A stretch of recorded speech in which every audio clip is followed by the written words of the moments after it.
J'avais fait une vidéo il y a 5 mois maintenant, enfin j'avais commencé il y a 6 à 7 mois déjà, où je faisais un peu les carrières, enfin je débriefais un peu les carrières des pilotes de Formule 1 de 2019. J'avais fait ça avec les deux pilotes Williams, les deux pilotes As, si je me trompe pas, avec ceux de... Enfin, j'avais fait plusieurs pilotes et j'avais fait aussi les Formule 1. J'avais fait les écuries Williams, Alfa Romeo et As et Williams. Je me mélange les pinceaux, mais c'est pas grave. Donc cette fois-ci, ce sera Nicolas Latifi. Je reprends ce thème et j'en referai d'autres, hein. Le prochain, ce sera Sergio Perez. Après, ce sera Racing Point. Donc, voilà, je reprends le flambeau après 5 mois sans en avoir fait ce type de vidéo. Donc, Nicolas Latifi, pilote qui est né le 29 juin 1995 à Montréal, au Canada. Il a 24 ans, il a commencé le sport, enfin la monoplace en 2012. En 2012, il commence par le championnat d'Italie de Formule 3 dans l'écurie italienne BVM. Il fait donc 24 courses, il remporte une course et fera 2 meilleurs tours et 4 podiums. Il inscrira 117 points et finira 7ème du championnat.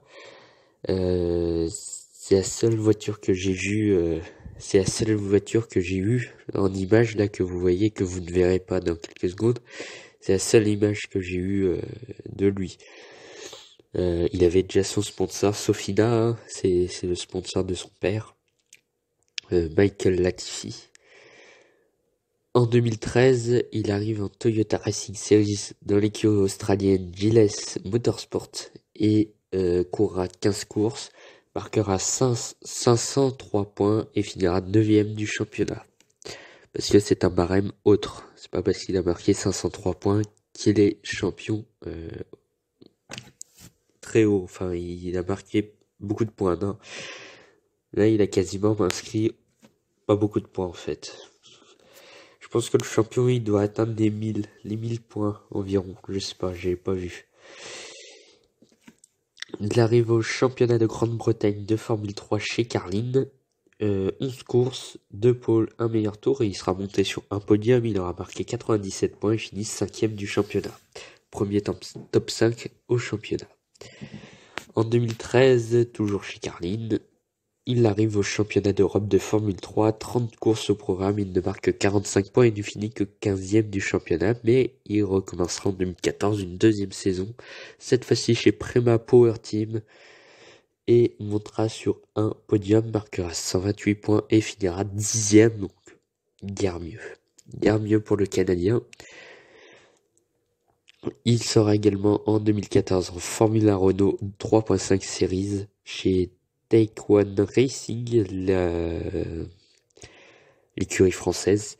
Il courra que 6 courses, mais montera sur un podium, marquera 20 points et finira 20ème du championnat et récidive en 2015 chez Arden International, cette fois-ci 17 courses, un meilleur tour, 55 points et finira 11ème du championnat.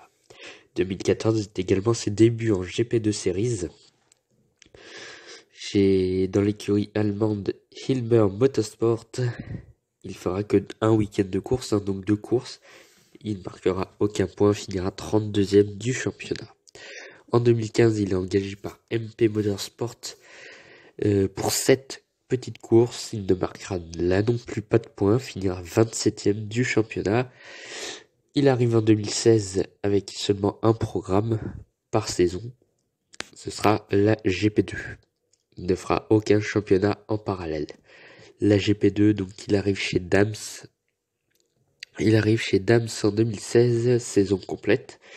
Il montera sur un podium, marquera 23 points, mais ne finira que 16ème du championnat. Mais sera gardé en Formule 2.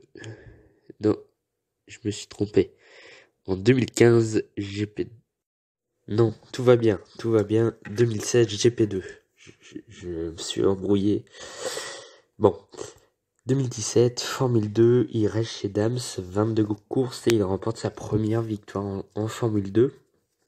Il montera également sur 9 podiums et fera 3 meilleurs tours, inscrira 178 points et finira 5e du championnat. Meilleure saison pour lui. En plus, Latifi récupère le sponsor de la Mazda que vous voyez sur le côté de la voiture. 2018, il continue chez Dams en Formule 2. Il remporte une victoire, fera 2 meilleurs tours et montrera que sur 3 podiums, il marquera 91 points et finira 9e du championnat. C'est décevant. C'est décevant pour le Canadien quand même. C'est assez décevant.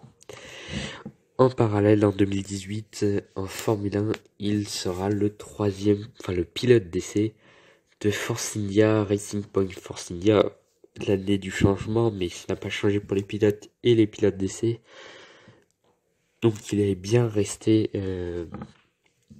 3e pilote quand il rachète Force India par Papa Stroll mi-2018. Il est resté chez Racing Point Force India. Mais par contre en 2019, ce ne sera pas la même chose. 2019, il est appelé par Williams comme pilote d'essai. Donc il sera le 3e pilote de Williams pour l'année 2019. Et en parallèle, il sera toujours au championnat de Formule 2 pour sa 5e saison, après 2 ans en GP2, 6e saison même, 3 ans en GP2, 3 ans au F2. Même si 2014 et 2015, ce n'étaient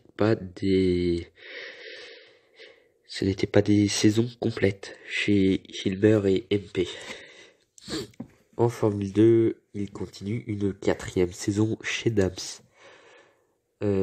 Cette fois-ci, ce sera sa meilleure saison. Il remporte 4 victoires, monte sur 8 podiums et fera 4 meilleurs tours. Et en 6 ans de Formule 2, GP2, il n'aura fait aucune pole position. Aucune, 0. Et dans les catégories inférieures, il aura fait que 2 pôles en championnat de Grande-Bretagne F3. À part ça, il n'a jamais fait de pôle en carrière. Et c'est pas en Formule 1 qu'il en fera. En tout cas pas maintenant. Il inscrit donc 214 points et finira vice-champion de F2 derrière Nick De Vries qui aura fait une saison parfaite, quasiment parfaite. Donc dans l'ensemble, il a décroché de moyens résultats. Il a fini qu'une seule fois dans le top 3, 3 fois dans le top 5 d'un championnat. En Grande-Bretagne F3, en F2 2017 et F2 2019. À part ça, il n'aura jamais fait aucun top 5. Il n'aura fait qu'un seul top 3. Ce sera en F2 2019, mais c'est déjà bien.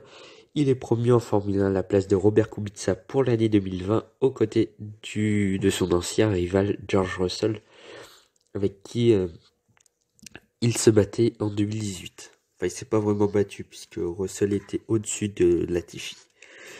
Mais voilà, ils ont couru dans la même catégorie en 2018. Et ils courront dans la même catégorie en 2020. Et dans la même écurie en plus. Donc Latifi remplace Kubica, ce qui devrait pas être très difficile hein, malheureusement. Il devrait être plus performant que Kubica qui a fait un bras en moins. Mais à part ça, voilà, normalement, ça devrait passer. De toute façon, Williams, c'est pas une écurie exceptionnelle. En 2019, c'était cauchemardesque. Donc voilà, s'il se plante, ça se verra pas trop. Sauf s'il finit à 1 seconde de Russell. À part ça, ça se verra pas vraiment. C'est comme Russell, ça se voit pas vraiment. Et encore moins puisque Kubica, c'était pas le pilote référence. Enfin, techniquement oui, mais physiquement, c'était pas le pilote référence, Robert Kubica. Du coup, on ne sait pas vraiment ce que vaut George Russell et si Nicolas Latifi le devance. Malheureusement pour George Russell, on verra s'il a du talent ou non. Mais normalement, je pense qu'il pourrait devancer Latifi. Voilà, cette vidéo est terminée pour aujourd'hui. Petite vidéo d'une dizaine de minutes. Hein. J'ai encore 1 minute pour faire la fin. Vous pouvez me suivre sur Instagram ALP Sport 2020, sur YouTube, vous abonner, mettre un commentaire si vous voulez. Je passe, de toute façon, j'ai que ça à faire, donc vous pouvez passer. J'ai fait ma vidéo la dernière fois, hier. Enfin hier, quand je tourne la vidéo c'était hier, mais quand je vais la poster ce sera sûrement avant-hier. Une vidéo sur mon programme pour le mois de mai. Je suis extrêmement positif sur ce qui va se passer. Je vois que ma vidéo sur l'intro 2020 de F1 a fait 10 likes, ce qui est pas mal, hein. J'avais dit que je frôlais les 10 likes, là je commence à passer la barre des 10. Donc c'est vraiment pas mal. Merci à F1 Creator pour les bannières. Il me fait toujours un travail exceptionnel. Voilà, allez vous abonner à lui sur YouTube.